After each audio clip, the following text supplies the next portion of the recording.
Welcome back to Muscle TV. Sometimes, folks, you don't always have the chance to get to the gym to train. Maybe you're in the country and don't have one near you, or maybe you're on holidays. Whatever the reason, people often use this as an excuse to dodge training. It doesn't have to be that way. Today, Dirk Lamb is back to prove that all you need is a training partner and a willingness to work hard as he takes you through this awesome conditioning workout. Take it away, mate.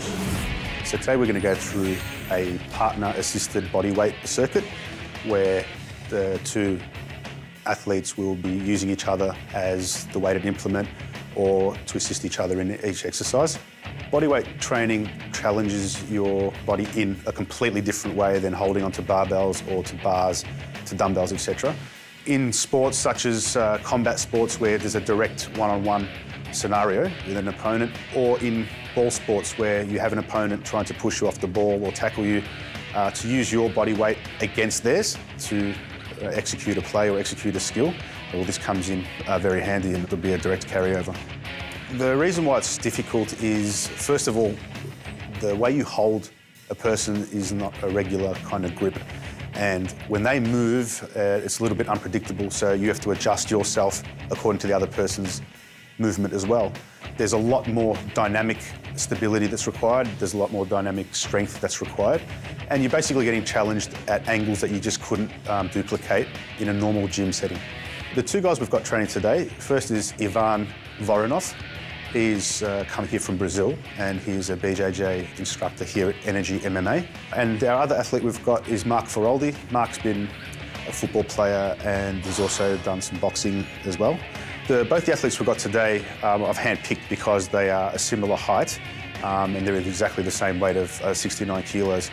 You don't have to do it like that, but the ideal scenario is to match up people who are roughly the same fitness level, strength level and dimensions.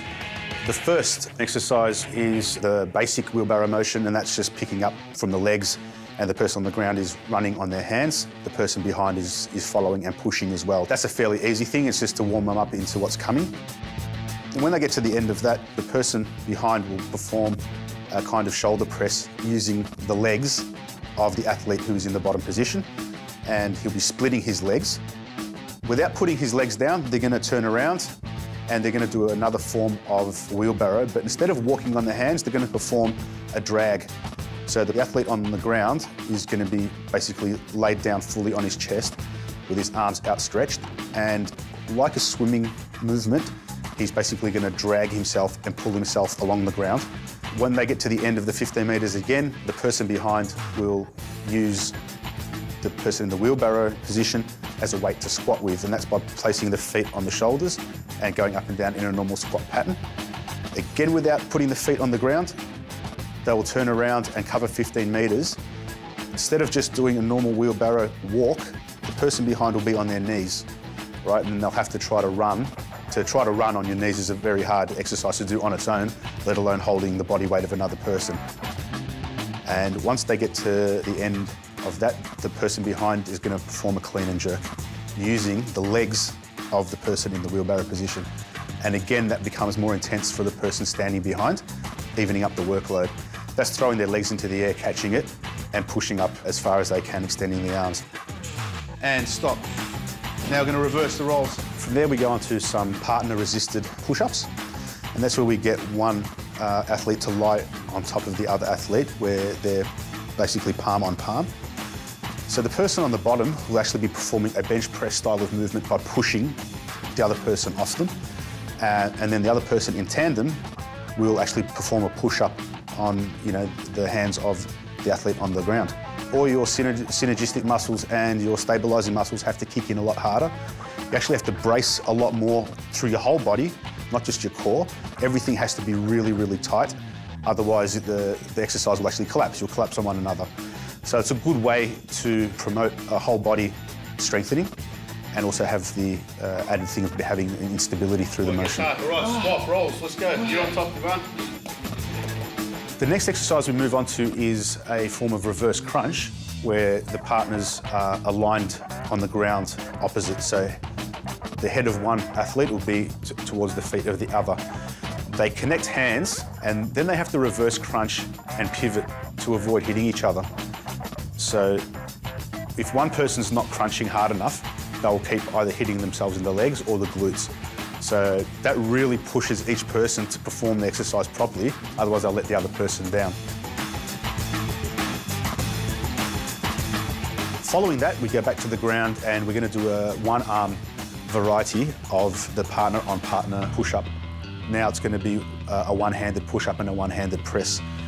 This has even more carryover to what you'd find in sports because most of the movements and actions you find in a sport are unpredictable and often one-sided, or where one side is more loaded than the other side. For example, if you were competing in jiu-jitsu or MMA where you're on the ground, more often than not, if someone's on top of you and punching, you might be using one arm to try to defend from that and using the other arm to execute your own manoeuvre back to get out of that position. Same with, say, in football, where you've been tackled, you've got the football, you're trying to get rid of the football. One hand is involved with a static movement, the other hand's involved with a dynamic movement, and we're trying to replicate that here.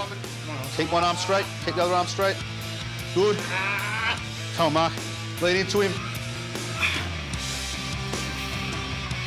All right, stop there. Good work, boys. It's a lot harder when it's just one. Pull right through. The next two drills involve one athlete on the ground and the second athlete is going to be standing. To make it harder for the athlete standing, we're going to get them to drop into a static body weight squat, just so their legs are going to get a bit of a workout whilst they're really not doing much. And the athlete on the ground is going to basically grasp the standing athlete around the ankles and use the athlete to pull against as a resistance. Then the other athlete steps back and the one on the ground keeps pulling themselves up. We're going to accomplish two different movement patterns here, a push and a pull. So one of them is obviously going to work the back biceps and forearms through the pulling movement, and through the pushing movement you're going to work more of the shoulders and triceps. Shoulders and triceps.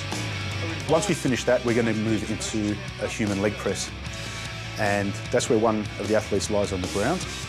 The other athlete stands at the feet, and basically you're going to use the standing person as the resistance to perform a leg press motion. What we're going to do with that, we're going to do a varied motion. So we're going to use a double leg press followed by a single leg on each leg. So it becomes basically 3 repetitions as 1 repetition. The unpredictability of this is that if your partner suddenly moves or in the wrong way, you have to adjust. You have to be concentrating the whole time, and no more so than for this exercise. Good foot placement, excellent. And the last 2 exercises we've got are push-up variations. One of them we call a cross-bridge push-up. It's probably a good lead-up to being able to do one-handed or one-arm push-ups, which is not easy. With each other. Ready. And the last exercise is a highly explosive variety of a push-up where they're actually pushing up and jumping over each other laterally on the ground. So it's like they're hopping over each other over a distance of 15 metres and back. It is an advanced exercise, and this requires obviously a lot of speed and strength. We've got it as the last exercise, so the boys are going to be fatigued, which makes it even more difficult. Needless to say, this one you have to be extra careful with for collisions and landing on each other. Coordination's essential. All right, up again, if you can.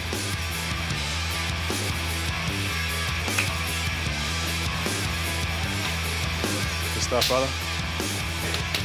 Good work, man. Yeah, thanks to Dirk and the boys. That was brutal. Well, it's almost time to go. But remember, with the challenge just over a month for opening for registrations, it's a perfect time to head over to either maxchallenge.com.au or maxinschallenge.com.au and leave us your details so you can get all the info on how you can get inspired and, most importantly, get on board and get yourself in the best shape of your life.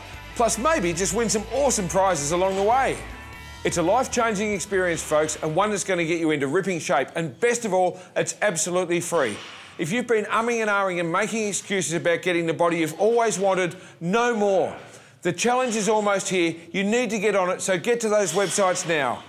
OK, that's about it for this week, so thanks for joining us, and until next week, see you in the gym.